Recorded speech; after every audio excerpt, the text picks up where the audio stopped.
Assalamualaikum warahmatullahi wabarakatuh.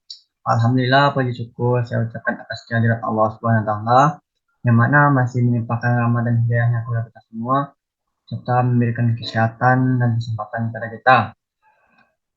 Baiklah, pada perkuliahan kelas mata kuliah administrasi pertanahan, tepatnya pada pertemuan ketujuh ini, saya Alex Putra dengan NIM 1042110 akan mencoba membahas mengenai administrasi pengadaan tanah.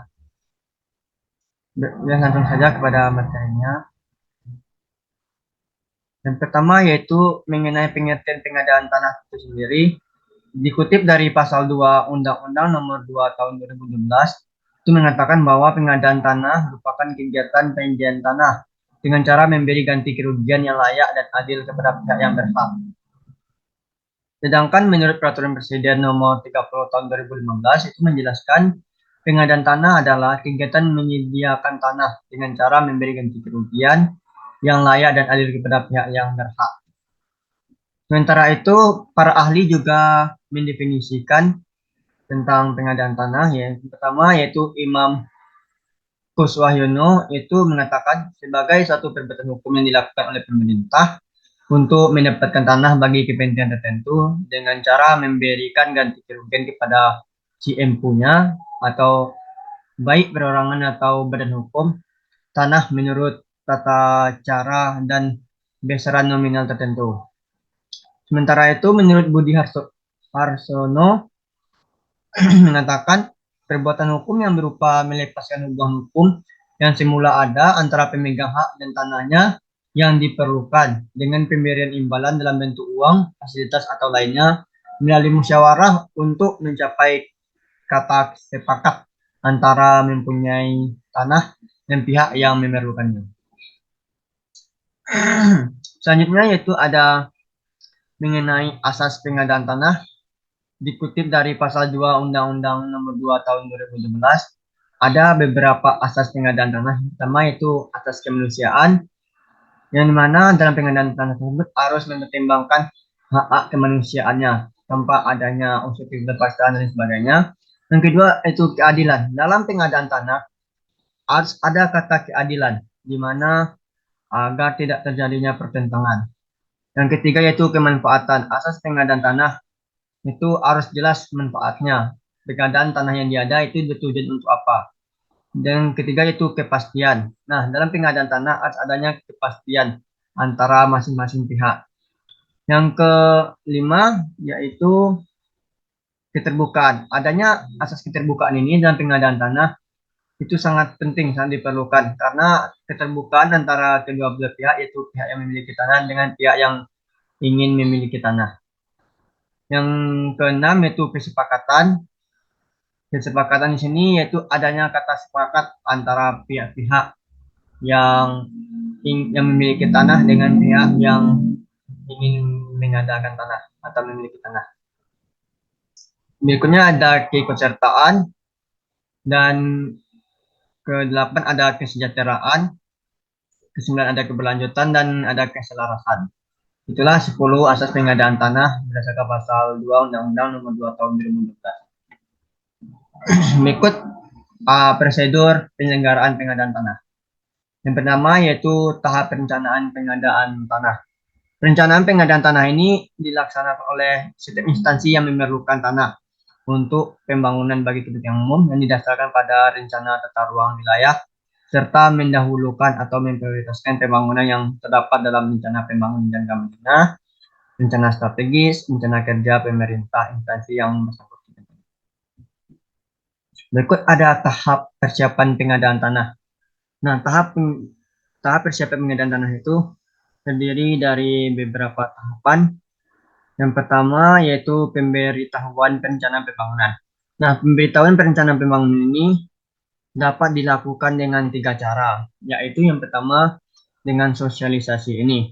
Nah, pemberitahuan perencanaan pembangunan dengan sosialisasi ini dilaksanakan berdasarkan pasal 13 Peraturan Presiden Nomor 71 Tahun 2012, di mana itu berkaitan dengan pengadaan tanah bagi pembangunan untuk kepentingan umum, di mana sosialisasi dapat disampaikan melalui undangan kepada masyarakat pada rencana lokasi pembangunan melalui kelurahan, kepala desa, atau dan sebagainya dalam jangka waktu 3 hari kerja sebelum pertemuan dilaksanakan. Dia adanya sosialisasi terlebih dahulu. Yang kedua yaitu tatap muka. Nah, kegiatan tatap muka ini itu dilakukan dengan masyarakat, di mana terlebih dahulu dilakukan dengan memberikan undangan juga, seperti yang dilakukan pada tahap sosialisasi tadi, di mana juga dilakukan paling lambat yaitu 3 hari sebelum kerja pertemuan dilaksanakan. Dan berikutnya yaitu surat pemberitahuan. Nah, surat pemberitahuan ini yaitu berdasarkan pada pasal 14 Peraturan Presiden nomor 108 tahun 2015 tentang perubahan keempat atas Peraturan Presiden nomor 71 tahun 2012 tentang penyelenggaraan pengadaan tanah bagi pembangunan untuk kepentingan umum. Nah, di mana disampaikan kepada masyarakat pada rencana lokasi pembangunan melalui lurah dan kepala desa dan jangka waktu 3 hari juga hari kerja sejak ditandatanganinya surat pemberitahuan. Nah, ini merupakan bukti penyampaian pemberitahuan melalui surat. Itu dibuat dalam bentuk tanda terima dari perangkat kelurahan atau desa. Nomor 2 yaitu pendataan awal lokasi rencana pembangunan. Nah, setelah adanya pemberitahuan perencanaan pembangunan, maka adanya pendataan awal lokasi rencana pembangunan. Nah, kegiatan ini di mana berupa pengumpulan data awal pihak yang berhak gitu. Pihak yang berhak maksudnya sini pihak-pihak yang berhak atas tanah. Nah, berikut ada objek yang dimuat dalam pihak yang berhak itu. Yang pertama itu ada pemegang hak atas tanah atau pemilik tanah itu sendiri. Yang kedua pemegang hak pengelola yaitu orang yang memiliki hak dalam mengelola tanah. Yang ketiga yaitu nadzir. Yang keempat pemilik tanah berkelas bekas milik adat. Yang kelima itu pihak yang menguasai tanah negara dengan itikat baik. Yang keenam pemegang dasar penguasaan atas tanah dan atau pemilik bangunan, tanaman atau benda lain yang berkaitan dengan tanah. Setelah itu, maka dilakukanlah penetapan lokasi pembangunan. Setelah adanya tahapan-tahapan tadi, yang mana dimulai dari tahapan perencanaan, lalu dilanjutkan dengan tahapan persiapan. Setelah itu, maka berikutnya itu tahapan penetapan lokasi pembangunan. Nah, penetapan lokasi pembangunan ini berdasarkan pasal 41 Undang-Undang Nomor 71 Tahun 2012 ada beberapa tahapan. Pertama yaitu penetapan lokasi pembangunan tentunya dilakukan oleh gubernur ya berdasarkan kesepakatan dengan pihak yang berhak atau ditolaknya keberatan dari pihak yang berkeberatan. Nah, namun jika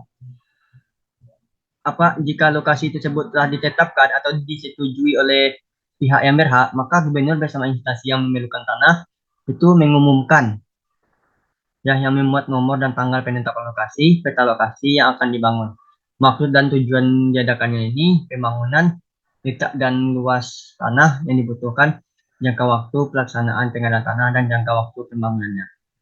Itulah surat yang dimuat dalam pengumuman tadi. Nah, setelah lokasi pembangunan ditetapkan, maka tahap berikutnya yaitu tentu tahap pelaksanaan pengadaan tanah sendiri. Nah, pada tahapan pelaksanaan ini ada meliputi beberapa kegiatan. Yang pertama yaitu inventarisasi dan identifikasi. Nah, pada rencana pembangunan yang telah diterima oleh masyarakat, maka dilakukannya identifikasi dan inventarisasi tanah yang meliputi kegiatan penunjukan batas gitu, pengukuran bidang dan tata bangunan lainnya. Nah, kedua itu ada penilaian ganti rugi.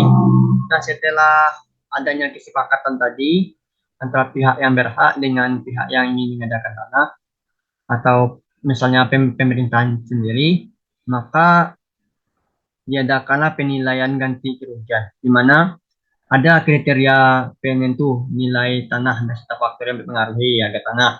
Nah, di samping nilai tafsiran bangunan, tanaman dan benda-benda lain yang berkaitan dengan tanah, maka ada pula kiranya patut yang hal yang harus dipertimbangkan gitu tentang faktor harga atau nominal yang menjadi penentu untuk ganti kerugian dari tanah. Yang berikutnya yang ketiga itu musyawarah penetapan ganti kerugian. Nah, setelah penetapan nilai ganti kerugian, maka diadakan musyawarah penetapan ganti kerugian. Nah, di mana musyawarah ini dilakukan bersama instansi yang memberukan tanah di dalam musyawarah, mana musyawarah yang dilakukan itu dipimpin oleh ketua pelaksana pengadaan tanah atau pejabat yang ditunjuk itu. Dan musyawarah ini harus dilandasi dengan asas asas kesejajaran gitu antara pihak yang bermusyawarah dengan dan dilaksanakan tanpa tekanan berupa apapun itu. Nah, jadi di sini maksudnya musyawarah tersebut dilakukan tanpa adanya istilah jabatan gitu. Misalnya jika itu yang menginginkan tanah adalah pihak pemerintahan, maka tidak ada kata jabatan dalam musyawarah dalam penetapan kerugian itu. Ibaratnya pejabat dengan masyarakat itu pada masa musyawarah itu diibaratkan sejajar atau sama.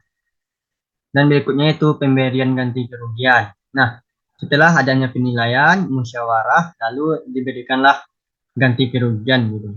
Ganti kerugian ini tentu sesuai dengan hasil musyawarah yang telah ditetapkan mengenai penetapan ganti kerugian. Nah, sedangkan berdasarkan pada pasal 36 Undang-Undang Nomor 2 Tahun 2017, nah, ganti kerugian itu dapat diberikan beberapa hal bentuknya. Pertama, ada uang, lalu ada tanah pengganti. Nah, uang ini berupa harga kesepakatan tanah berdasarkan musyawarah. Misalnya dalam satu petak tanah itu sekian miliar atau ratusan juta gitu. Nah, sedangkan untuk tanah pengganti ini maksudnya tanah pengganti ini misalnya tanah yang dipakai itu yang digunakan untuk pengadaan tanah ataupun bangun itu misalnya di sekitar jalan raya gitu jalan besar. Nah, maka akan diberikan tanah pengganti itu mungkin misal arah-arah ke dalam itu sekitar seperti ke jalan-jalan sampingan gitu sebagai pengganti tanah dan tentunya dalam bentuk yang lebih besar gitu karena harga tanah yang berada di dekat jalan besar atau jalan raya itu tentu akan berbeda dengan tanah yang tidak terlalu dekat dengan akses jalan raya gitu.